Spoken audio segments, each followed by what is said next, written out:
With the release of Season 2 of HBO's The Last of Us right around the corner, and the release of the PC port of the game coming out around the same time, I can't think of a better time to either experience the game for the first time, or replay it, whether you enjoyed it or not on your first playthrough. This video is geared more towards the people who played the game back in 2020. If you had a great time with this game, enjoy me yapping for 15 minutes about why I just cannot get enough of this game. For those who didn't have a great time with it and never really looked back after playing one playthrough, despite the fact that this is a positive video about part 2, I want to say, I get it. I understand. I was you at one point in time, and I'm not really here to convince you that this game is an amazing 10 out of 10 game. I just want you to just give it one more chance. Just one more playthrough, just to see if anything will change. Spoilers throughout the video. The year is 2020. We're all dealing with our own cordyceps virus in real life. The world has never been more politically divisive. A culture war's running rampant at the most confusing, volatile times we've ever experienced. And The Last of Us Part 2 is about to release. However, just mere months before the release, the game gets leaked, and oh my god, everyone loses their shit because crucial plot points have been spoiled, everyone's going crazy, and that's when content creators and quote-unquote political figures were quick to jump on the outrage and milk the ever-living shit out of the situation. It was such an insane time that these people actually somehow looked appealing, in a way. I was watching the videos, I didn't agree with anything they were saying, but I was still watching it. I was glued to the screen because my favourite franchise has just been leaked. And there was some crazy plot points in there that I was like, how the hell is this even going to work in a game? So with The Last of Us being such a beloved franchise by many, it was just all too easy to fall into that trap of thinking that there was actual validity to this outrage. It felt like so many people were upset. It wasn't just the right-wing grift channels. It felt like maybe Naughty Dog really did shit the bed with this one. I think it was in part due to the misinformation with the leaks, but a lot of things were true, like the Jolin one, and that there's a big, strong muscle girl that's very muscly and punches shit. A lot of outright lies and misinformation came with it, like Abby being trans, which, you know, these fuckers just ate up for dinner, or that Ellie was going to be killed by Abby, the big bad trans woman. And that generates a lot of clicks. More people see that everyone hates the story of The Last of Us, and it becomes a popular opinion before the game has even released. So now, after I've given a little preamble about the game, this is a bit where I give the game a 10 out of 10 rating. I tell you it's the best game ever made. You know, the title is it deserves a second playthrough. It's got to be a perfect game, right? Not exactly. See, I still hold issues with this game, especially with the pacing of the game. After Abby scores the Jolin one, which is very early on in the game just slows down to a complete crawl before we even got going. The start of day one, Seattle, is so painfully slow. I think the story would have really benefited from dropping that Lost Legacy style open world and had more of a linear progression that the rest of the game takes. And there are things I'm still to this day unsure about how I feel about this game. The switch back to day one, but as Abby, the fact that Ellie's only in the first half of the game and the ending of the game, I just can't quite put my finger on how I genuinely feel about it. Because at the same time of it feeling kind of technically sluggish in a sort of analytical Joseph Anderson video essay kind of way, there's something that I love about these flaws of this game. I've never since part 2 came out thought about a game more when not playing it.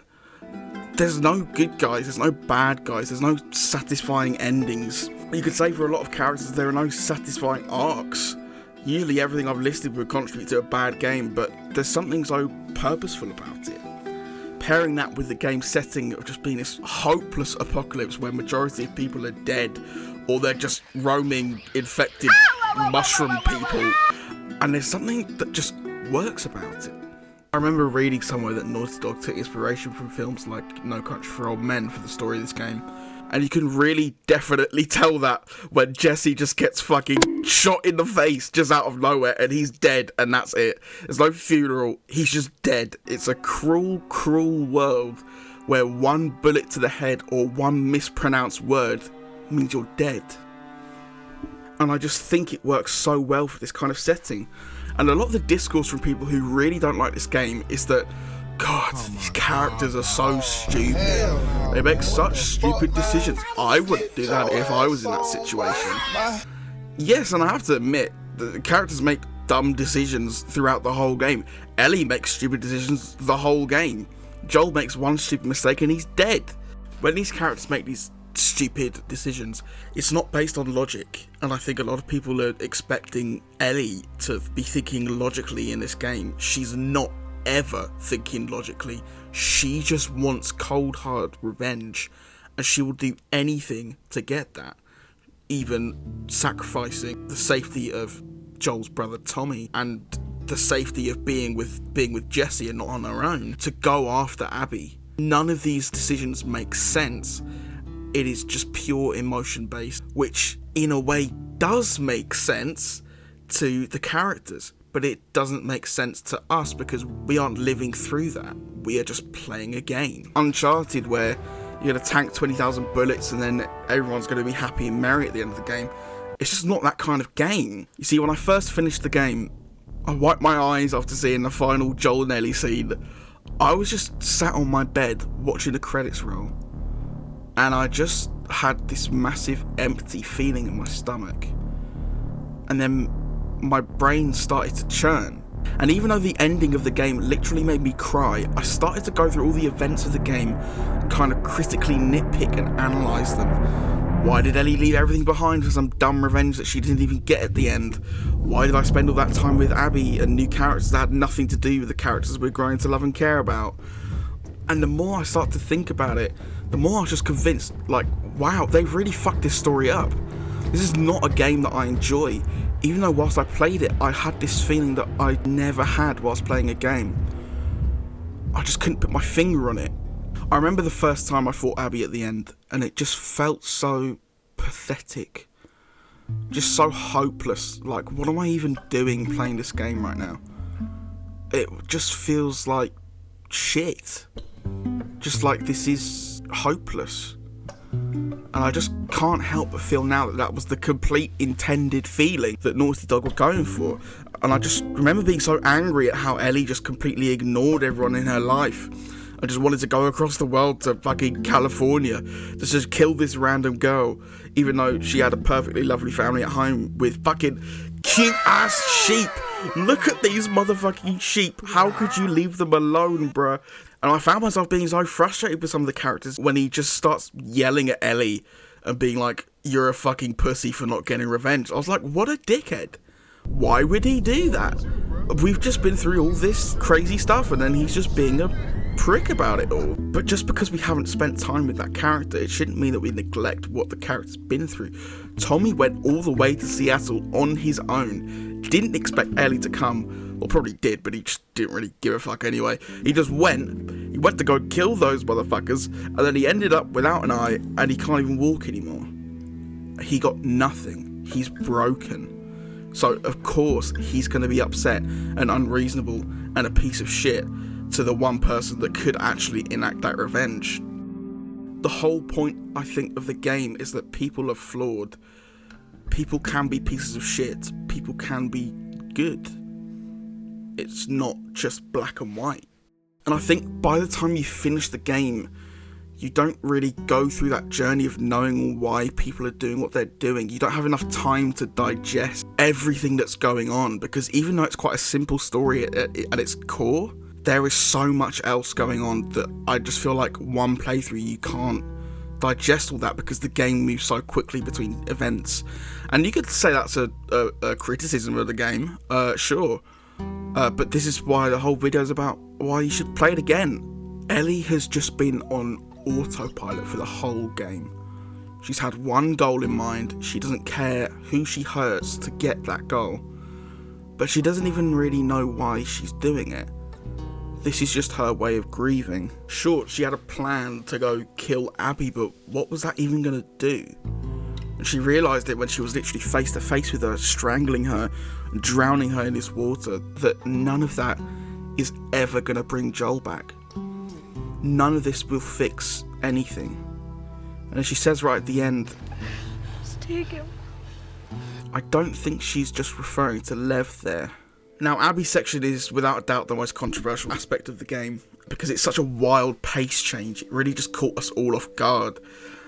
I think, let's be honest, even if you like Abby now, I think once we all experienced that change back to day one as Abby, we all kind of did a bit of an eye roll and were like, I don't really want to go through this anymore. Because she's killed Joel. She's killed the main character of the first game. In our eyes, she's the villain. She's the bad guy. Why would I want to play the rest of the game as her? And I think that's the major point where everyone just kind of switches their brain off and just goes, this is the worst game ever made. I'm not even going to pay attention to anything that's going on for these next 3 days. I just want to go back to Ellie and then kill her. And I think a lot of people got into that mind state, and because of that, they just didn't connect with Abby. But I think if you really give the game another playthrough, really focus on what Abby's section is trying to portray. Abby has unironically taken Joel's role in the world and found something to keep fighting for. There are so many moments where you just look at Abby and think, that's exactly what Joel was in the first game. But people just didn't click with her because it was just such a hard thing to get over, the fact that she's murdered somebody that we've grown to love as Joel. And a lot of people just couldn't get over that. I think there's some really beautiful sections of Abby's part, especially with the dream sequences where you can tell that she's still dealing with the death of her father. But as the days progress, she saves Lev, Yara, and then takes Lev under her wing, forms a new bond, and it looks like she can finally move on from her tragic past, until the pain she transferred onto Ellie comes right back around and smacks her in the face. Playing the game twice, it just made me notice how many great details are just hidden throughout the story. I love how it's hinted that Ellie has an eating disorder, which, after what she went through in winter in the last game, is totally understandable. You impressed? Nope. You're just too skinny. You need to eat more. Worse. You sure? It's fine. I don't sleep. I don't eat them. Or the physical transformation of Abby, where she put years into being this buff machine to kill Joel, and still held on to that after killing him, showing that killing Joel really did nothing to put her at ease. But when she's with Lev in Santa Barbara, you can see that she's toned down completely. The story is quite a simple story if you really just take it at face value, but you can infer what's going on in these characters' minds completely differently to another person due to the fact that none of these characters are good or bad. They're just human beings trying to survive. They're all morally grey. They all have good qualities. They all have bad qualities. The only real blocker as the player is who you have a perspective on. And I think the main benefit of the second playthrough is that instead of self-inserting yourself into Ellie, try not to judge the decisions based on what you would do.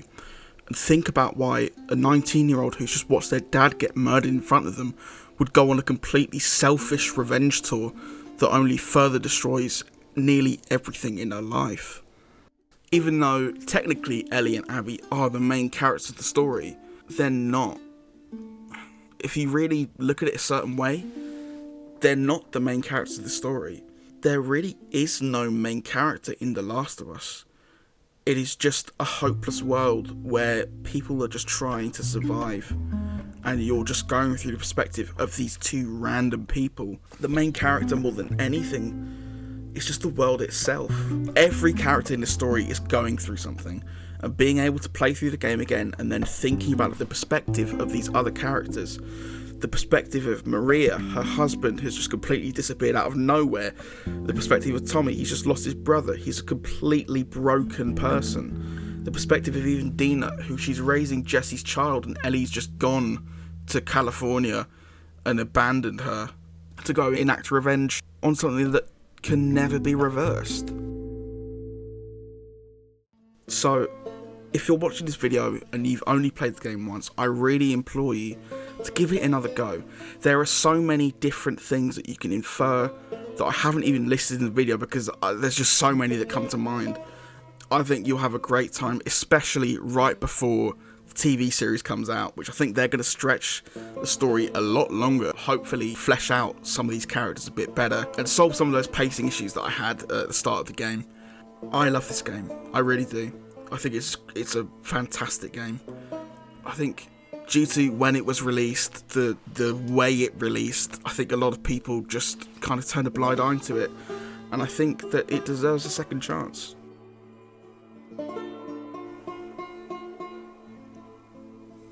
If you've enjoyed this video, please give me a like and subscribe. It really means the world to me.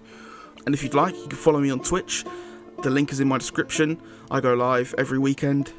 Thank you very much for listening.